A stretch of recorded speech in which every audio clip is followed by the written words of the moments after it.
Je me trouve ici devant la Maison européenne de la photographie, rue de Fourcy, à Paris. Et si vous trouvez cet endroit ludique et festif, vous avez raison, puisque c'est la Maison Chanel qui l'a décoré, réinstallé pour inaugurer une exposition absolument magnifique que je vous conseille vraiment de voir, qui est une exposition qui a pour titre Parcours de travail et qui expose les photographies de Karl Lagerfeld. Mais ces photos-là, je crois que, comme moi, vous ne les avez jamais vues et qu'elles méritent véritablement le déplacement. Alors, je vous propose de regarder les photos. Je vous propose aussi d'écouter Karl Lagerfeld. Et je pense qu'encore une fois, on ne sait pas comment il fait, mais c'est comme ça. Encore une fois, il va vous étonner. Regardez bien.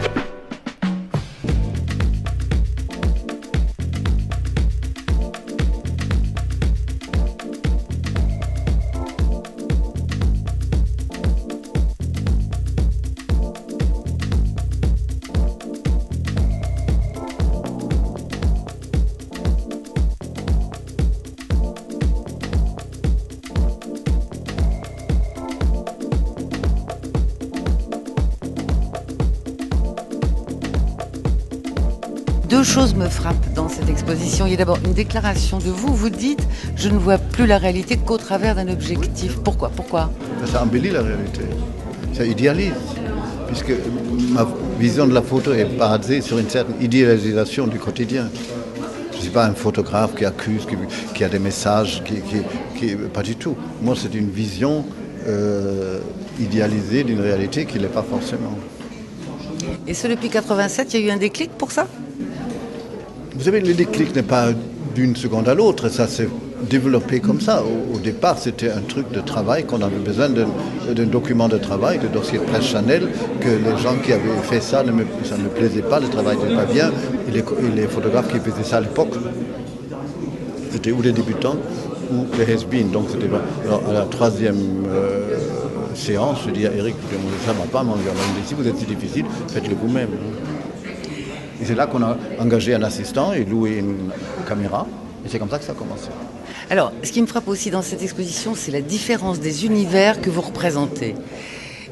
Entre l'architecture, les portraits, à chaque fois on a l'impression qu'il y a une vision différente du monde.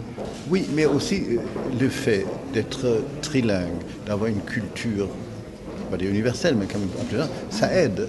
J'ai une espèce de mémoire visuelle incroyable, tout ce que j'ai regardé, su, lu, appris dans ma vie, et indirectement, même si c'est pas mot par mot ou image par image, ça aide quand même, ça donne une dimension en plus, je pense. Alors, par exemple, la façon dont se passent les séances photos avec des gens connus qui sont vos amis, oui. Quelle est la différence pour vous entre un paysage, une architecture et un ami? Mais un visage, c'est une architecture aussi, un corps est une architecture aussi, un arbre est une architecture, d'ailleurs c'est pour ça que je fais la Tour Eiffel et les arbres ensemble. Tout est architecture pour moi, tout est construit pour construire une image. Il n'y a pas d'abstraction puisqu'une tâche c'est une tâche.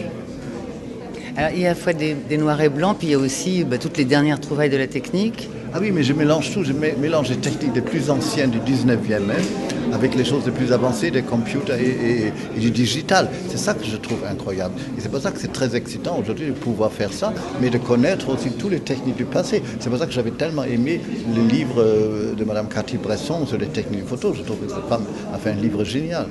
Et puis enfin, vous êtes tout seul avec votre objectif, vous n'avez pas besoin d'équipe autour de vous. Non. Très indépendant comme travail. Non. Mais quand même, quand on travaille sur la mode, quand on fait les campagnes, il faut beaucoup de monde. Vous savez, aujourd'hui, des grands circuits digitales, on est 5-6. Et dans mon organisation, j'ai quand même 5-6 personnes fixes qui travaillent avec moi, toute l'année. C'est quand même... Mais l'architecture et tout, je fais tout seul, avec mon petit Fuji.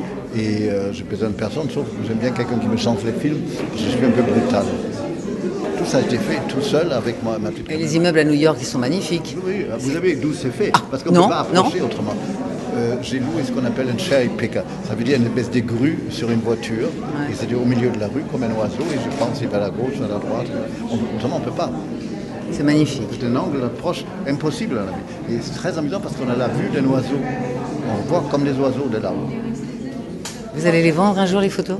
Moi, je ne tiens pas. Les donner peut-être alors. Je ne donne rien non plus. Ah bon, alors, Eric, je ne sais pas. On va faire une exposition dans une galerie, mais j'en sais rien. Un livre.